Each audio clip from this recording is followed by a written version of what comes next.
gas up the Jeep, it's good to be free. Load up the pans and fishing poles. The highway is long, the wheels turning round.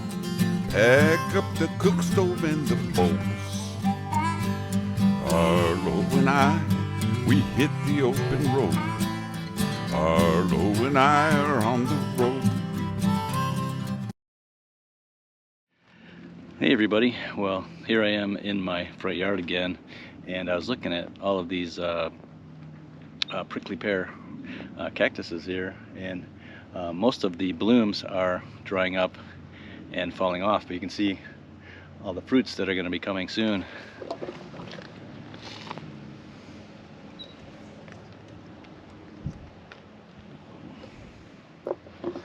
Now there's a lot of cactuses in different stages of fruiting and flowering and all that right now, but I was noticing that these dried blossoms from the prickly pear here are just falling off all over the place.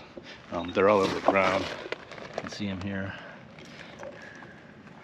up here by the cactus, and looking at them, they kind of remind me of like hibiscus blossoms, and it just made me think, you know, that hibiscus blossoms are used to make a nice hibiscus tea, and I was wondering if these prickly pear blossoms would make a similar type drink. So I'm going to collect a bunch of these prickly pear blossoms and try it out, see if we can use them for a nice tea. Otherwise, I think that possibly I could grind these up and make a powder out of them, and I can use them to dust a meat or something like that. It definitely add a nice red color, but I wonder if it's going to add a little bit of a sweet or tart flavor to it. I'm not sure, but it's an experiment I'm going to try today.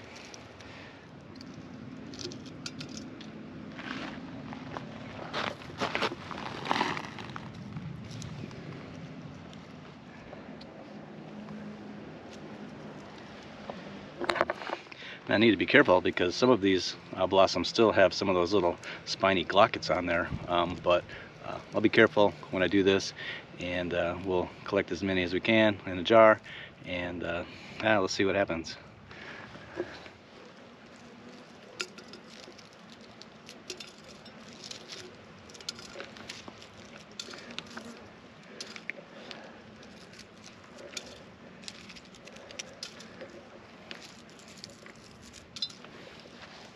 Almost looks like some sort of cactus flower potpourri.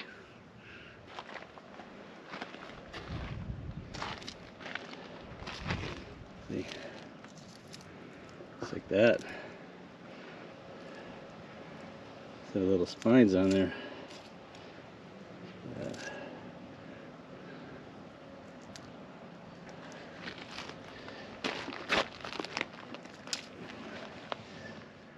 Also, I noticed up on the hill here, my Cholla is flowering too, so I'm gonna probably collect some of those too. Those flowers are yellow, but there are these blossoms all over the place. I mean, everything in the yard is in bloom right now. You can see this Palo Verde right here. You can see that, but there's some nice yellow flowers on that. Right above me here, you can see that the ocotillo here has blooms all over it.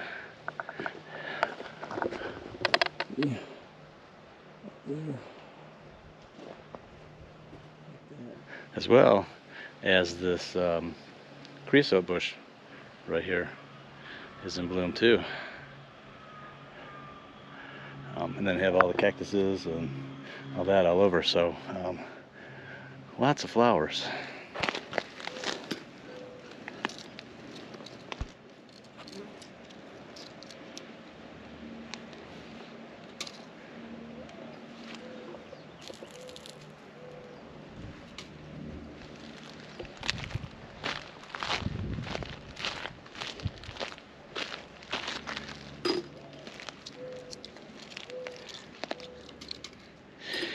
So I have mostly prickly pear blossoms, but I'm getting a few of the Cholla blossoms in here too, and let's see what happens.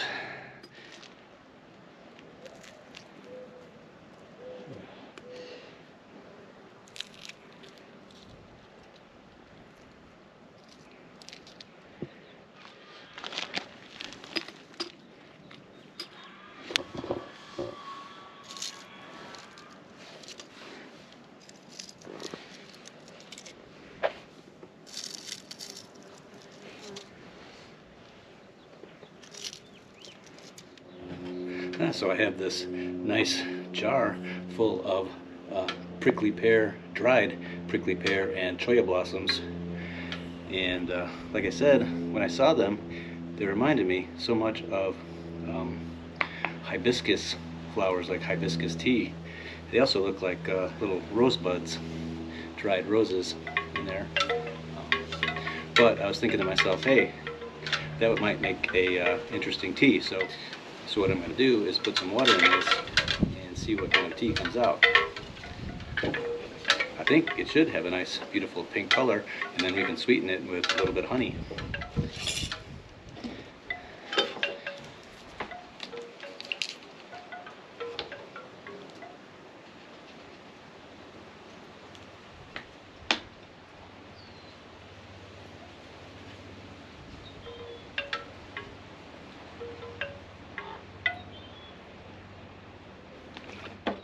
So these are definitely dry flowers, so they're probably going to soak up a lot of this water, so I'm probably going to have to add a little bit more water to this.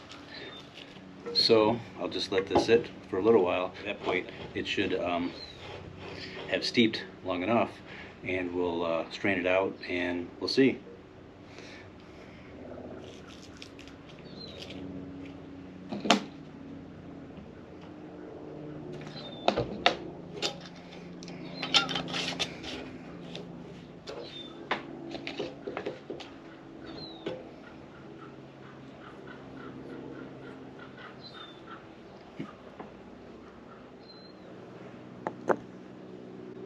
Alright, there it is, our prickly pear and Cholla blossom sun tea, dried prickly pear and Cholla blossoms. I have it over here in the sun so you can see the color of it. It's such a beautiful, bright red color.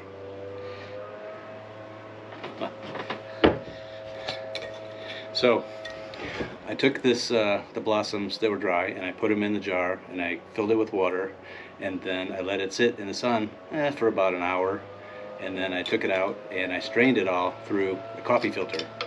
And you want to do that, you want to put it through a coffee filter because there's lots of pollen and little tidbits and stuff in there, but also some of those stray glockets, which are the little stickers that are on there, so you don't want to drink those. So definitely put it through a coffee filter. That makes a big difference. But the smell, it kind of smells like what you would expect it to smell like. It smells like sort of dried flowers. And then take a little taste here by itself over ice. That. Look at that color. The color is just amazing.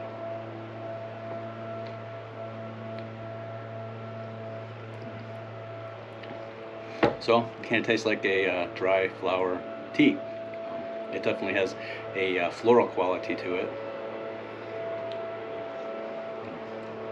And by itself, it tastes pretty good. It kind of tastes like tea. It kind of tastes like dried flower tea, which is pretty good. But I think I'm going to add, and I don't have any lemon today, but I'm going to add a little squeeze of lime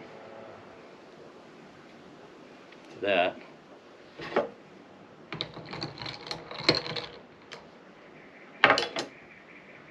Okay.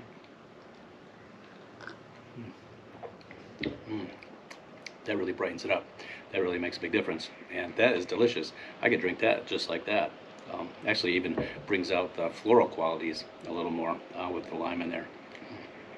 That's pretty good. I really like that. Now it's not like a super pronounced prickly pear flavor, but it does have a sort of flower flavor, sort of a dried flower tea flavor. but the color definitely screams prickly pear, that's for sure. So let's add a little bit of honey to that.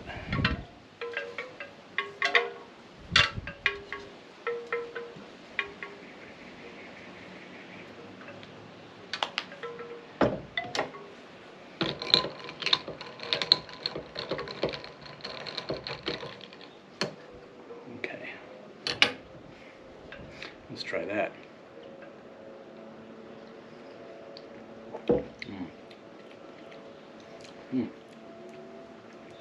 Definitely the honey, a little bit of honey and a little bit of the lime. Oh man, that makes a huge difference, and it tastes a lot fruitier. It not only has that prickly pear color, but actually the little bit of acidity and a little bit of sweetness really kind of rounds it out, and it kind of has a prickly pear kind of flavor now. And it's so pretty. That is just a beautiful color. That's really good. I would definitely do that again.